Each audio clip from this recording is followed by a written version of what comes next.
Cabinet సమావేశంలో 35 agenda అంశాలకు ఆమోదం లభించింది. పీపీపీ పద్ధతిలో పిడుగురాళ్ల మెడికల్ కాలేజీ అభివృద్ధికి కేబినెట్ గ్రీన్ సిగ్నల్ ఇచ్చింది. ఏపీ టిడ్కోకు హడ్కో నుంచి 4,450 కోట్ల ప్రభుత్వ రుణ గ్యారంటీకి ఆమోదం తెలియజేసింది. టీటీడీ పరిధిలో పలు పోస్టుల అప్గ్రేడ్ కు కూడా కేబినెట్ ఆమోదం తెలిపింది.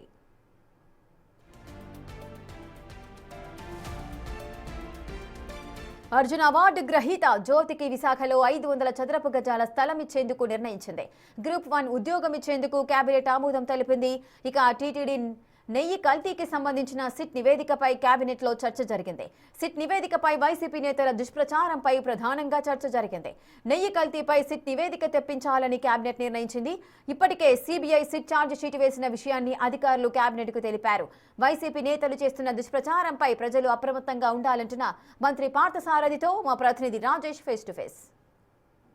కల్తీ నెయ్యి వ్యవహారం సంబంధించి ఈ రోజు కేబినెట్ లో కీలక చర్చ జరిగినట్టు తెలుస్తుంది. మంత్రి కొలుసు పార్థసారథి ఉన్నారు. సార్, వైసీపీ ఆల్రెడీ పెద్ద ఎత్తున సోషల్ మీడియా వేదికగా అసలు కల్తీని జరగలేదు, టీడీపీ కావాలనే కూటమి నేతలు దుష్ప్రచారం చేశారని మనోరు మాట్లాడారు. ఈ రోజు కేబినెట్ లో ముఖ్యమంత్రి గారు ఈ అంశం గురించి చర్చించినట్టు తెలుస్తుంది. ఏం చెప్పారు? తిరుపతి లడ్డులో జరిగిన కల్తీ విషయంలో జరిగిన అన్ని కూడా గత ఎప్పుడు బయటపడింది, తర్వాత ఇప్పుడు ఏం మాట్లాడుతుంది, వాటన్నిటి మీద కూడా డిస్కషన్ జరిగింది. కానీ పూర్తిగా ఆథెంటికేటెడ్గా సిట్ నుంచి రిపోర్ట్ అఫీషియల్గా మాకు వచ్చిన తర్వాత దాని మీద రియాక్ట్ అవ్వడం జరుగుతుంది. కల్తీ జరగలేదని వైసీపీ అంటుందని మీరు అన్నారు. అదే మాట మీద స్టాండ్ అవ్వండి. ఒకవేళ వాళ్ళు రిపోర్ట్ చూసుకుని కల్తీ జరగలేదని రిపోర్ట్లు ఉంటే చెప్పండి. కల్తీ జరిగితే మరి చేస్తుంటే మాత్రం ప్రజల భక్తుల మనోభావాల్ని చాలా ఘోరంగా దెబ్బతీసినట్టుగా అందరూ భావిస్తారు. ఎప్పుడు రియాక్ట్ కాబోతుంది?